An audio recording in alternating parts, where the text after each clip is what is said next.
দর্শক, বাংলাদেশের সবচেয়ে গতিময় পেসার মনে হয় নাহিদ রানাকে। তার বলের গতি ১৪০ থেকে ১৪৫ কিলোমিটারের উপরে উঠে যায়। দীর্ঘদিন পর ওয়ানডে ফরম্যাটে ফিরে আসা বাংলাদেশকে এখন আশা দেখাচ্ছেন গতির রাজা নাহিদ রানা। দর্শক, পাকিস্তানের বিপক্ষে ৩ ম্যাচ ওয়ানডে সিরিজের প্রথমটিতে মাঠে নেমেছে বাংলাদেশ। আজ বুধবার ১১ মার্চ মিরপুর শেরেবাংলা জাতীয় ক্রিকেট স্টেডিয়ামে টসে জিতে সফরকারীদের ব্যাটিংয়ে পাঠায় টাইগার অধিনায়ক মেহেদী হাসান মিরাজ।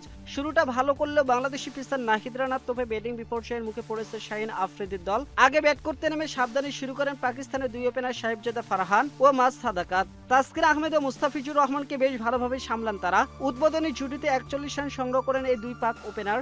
ইনিংসের ১০ম ওভারের শেষ ওভারে প্রথম উইকেট হারায় পাকিস্তান।